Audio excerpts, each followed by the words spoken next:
Hi hello நம்ம இன்னைக்கு இந்த வீடியோவில் எந்த விஷயத்தை பற்றி பேச போகிறோம், யாரை பற்றி பேச போகிறோம் அப்படின்னு சொல்லி கேட்டோம்னா, வரக்கூடிய சட்டமன்ற எலெக்ஷனில் காங்கிரஸ் திமுகவை கை கழுவிட்டு தாவேக்காவோட கூட்டணி அமைக்க போகுது அப்படின்ற டாக் கடந்த ஒரு வாரமாகவே பார்த்தோம் அப்படின்னா ரொம்ப தீவிரமாக பேசப்பட்டுக்கிட்டு இருந்துச்சு அப்படின்னு தான் சொல்லணும்.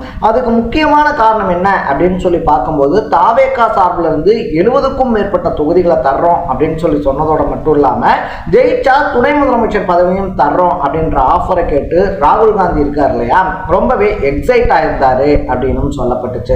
ஸோ ராகுல் காந்தி என்னதான் தாவேக்கா பக்கம் சாயலாமா அப்படின்ற ஐடியாலஜியில் இருந்தாலும் கூட சோனியா காந்தி டெஃபினட்டா டிஎம்கே கூட தான் இருக்கணும் அப்படின்ற முடிவில் இருந்தாங்க அப்படின்றதும் சொல்லப்பட்டுக்கிட்டு இருந்துச்சு. இன்னைக்கு நைட்டு 7 மணி வரைக்குமே பார்த்தோம் அப்படின்னா, அதாவது நம்ம வீடியோ எடுக்கக்கூடிய நேரத்தில் நேற்று நைட்டு 7 மணி வரைக்குமே பார்த்தோம்னா போகுமா போகாதா, கூட்டணி உறுதி ஆகுமா ஆகாதா அப்படின்னு சொல்லி பல விஷயங்கள் இருக்கும்போது அறிவாலயத்தில் வச்சு திமுகவோட காங்கிரஸ் கூட்டணி உறுதியாயிருக்கு அப்படின்னு சொல்லலாம். ஸோ திரைமறைவில் நடந்தது என்ன, ஹைதராபாத்ல ராகுல் காந்தி ஆதவ் அர்ஜுனாலாம் முகாமிட்டு பேசியும் இறுதியில் திமுக கூட தான் கூட்டணி அப்படின்றது உறுதியானது எப்படி அப்படின்ற மாதிரி பல விஷயங்களை தான் நம்ம பேச போகிறோம். அதுக்கு முன்னாடி நம்ம சேனலுக்கு நீங்கள் புதுசாக வந்திருந்தீங்க அப்படின்னா மறக்காம சேனலை ஃபாலோ பண்ணி சப்ஸ்கிரைப் பண்ணிக்கோங்க.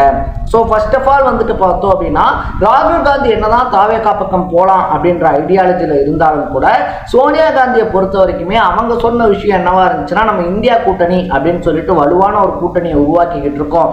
இந்த சமயத்தில் நம்ம திமுகவை கை கழுவிட்டு தாவேக்கா பக்கம் போனோம் அப்படின்னா அடுத்து வரக்கூடிய பார்லிமெண்ட் எலெக்ஷனில் அது டெஃபினட்டாக நம்மளை பெரிய அளவில் அஃபெக்ட் பண்ணும். ஸோ டிஎம்கே கிட்ட முடிஞ்ச அளவுக்கு தொகுதிகளை எக்ஸ்ட்ரா கேளுங்க, ஆனால் டிஎம்கே கூட்டணியை விட்டுட்டு தாவேக்கா பக்கம் போகலாம் அப்படின்னு சொல்லிட்டு யாரும் நினைக்காதீங்க அப்படின்ற மாதிரி தான் இன்ஸ்ட்ரக்ஷன்ஸ் தரப்பட்டிருந்துச்சு. என்னதான் காங்கிரஸ் 36 தொகுதிகள் அப்படின்ற மாதிரி கேட்டாலும் டிஎம்கே 25 தொகுதிகளுக்கு மேலே தர முடியாது அப்படின்ற கையை விரிச்சிருந்தாங்க. ஸோ இதனால் பார்த்தோம் அப்படின்னா கூட்டணி முறிவு அப்படின்றது கிட்டத்தட்ட உறுதியாயிருச்சு அப்படின்னு சொல்லிட்டு எல்லாரும் பேசிக்கிட்டு இருக்கும்போது தான் சீன்குள்ள வந்தாரு ப சிதம்பரம் அப்படின்னு சொல்லலாம். செல்வ பெருந்தகை ஒரு பக்கம், மாணிக்கம் தாகூர் மாதிரியான ஆட்கள் ஒரு பக்கம் அப்படின்னு சொல்லிட்டு எக்கச்சக்கமான காரசாரமான விமர்சனங்கள்.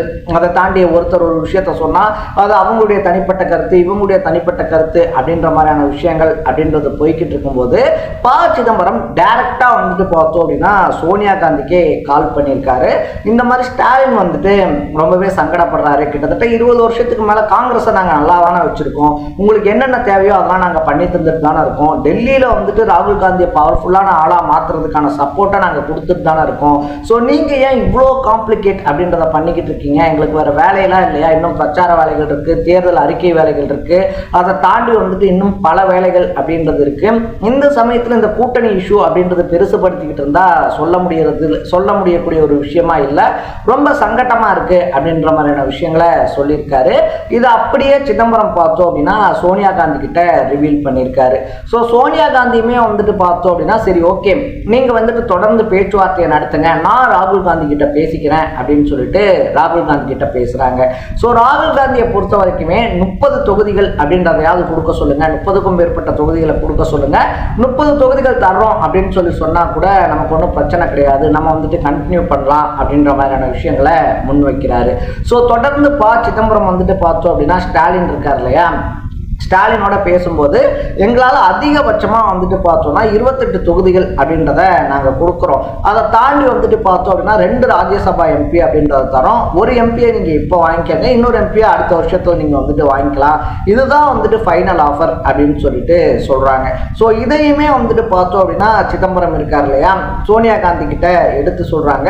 இந்த மாதிரி அவங்க இவ்வளோ தூரம் இறங்கி வந்துட்டாங்க, இதுவே பார்த்தோம் அப்படின்னா அங்கே இருக்கக்கூடிய மேல்மட்ட தலைவர்கள் இருக்காங்க இல்லையா, அவங்க ஒத்துக்க மாட்டாங்க தான், பட் அவங்கள எப்படியாவது சமாளிச்சுக்கலாம் அப்படின்னு சொல்லிட்டு தான் ஸ்டாலின் இப்படி ஒரு முடிவை எடுக்கிறாரு. ஸோ இதை தாண்டி நம்ம அதிகமான தொகுதிகளை கேட்டோம்னா அது நல்ல விஷயத்துல போய் முடியாது, இதுதான் ஃபைனல், நீங்க யோசிச்சு சொல்லுங்க அப்படின்னு சொல்லிட்டு சொல்லி முடிச்சிடுறாரு. சோனியா காந்தியை பொறுத்த வரைக்குமே அவங்க தான் இந்த விஷயத்துல ரொம்ப பெரிய கேம் சேஞ்சரா மாறி இருக்காங்க அப்படின்னு சொல்லப்படுது. ஸோ ராகுல் காந்தி என்னதான் தாவேக்கா பக்கம் அதை தாண்டி திமுகவோட கூட்டணியை முடிச்சுக்கலாம் அப்படின்ற மாதிரி எல்லாம் ஆவேசமா பேசினாலும் எலெக்ஷன் டைம்ல ஆவேசம் அப்படின்றது ஆகவே ஆகாத ஒரு விஷயம். எப்பயுமே வந்துட்டு பார்த்தோம் அப்படின்னா நம்ம அடுத்த கட்டத்துக்கு போறதுக்கான வாய்ப்பு என்ன அப்படின்றதான் பார்க்கணும்.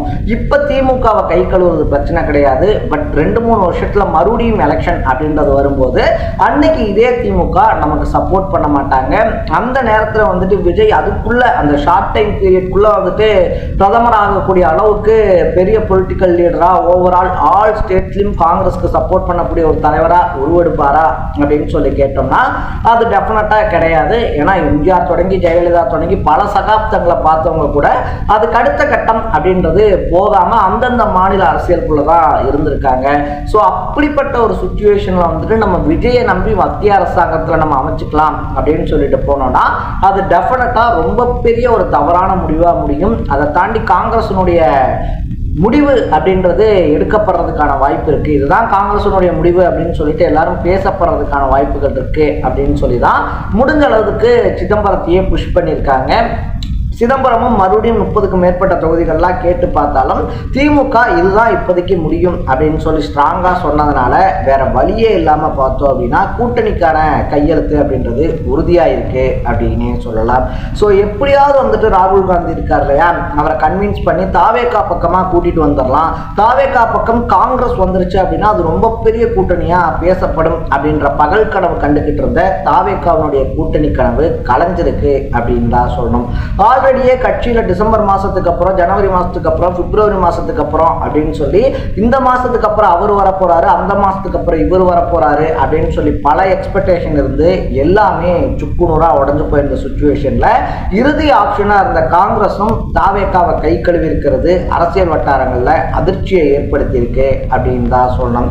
ஸோ தாவேகா வேற வழியே இல்லாம வரக்கூடிய எலெக்ஷனை தனிச்சு சந்திக்கக்கூடிய ஒரு சுச்சுவேஷனும் திமுக ஓபிஎஸ் பிரேமலதா மாதிரியான ஆட்களோட அசுர பலத்தோடையும் இந்த எலெக்ஷனை ஃபேஸ் பண்ணுது அப்படின்னு தான் சொல்லணும். ஸோ காங்கிரஸ் உடைய இந்த முடிவை பத்தி நீங்க என்ன நினைக்கிறீங்க அப்படின்றத கமெண்ட் பண்ணிட்டு மறக்காம சேனலை ஃபாலோ பண்ணி சப்ஸ்கிரைப் பண்ணிக்கோங்க. நாளைக்கு இதே மாதிரி இன்னொரு இன்ட்ரெஸ்டிங்கான வீடியோட சந்திக்கலாம். தட பை பை.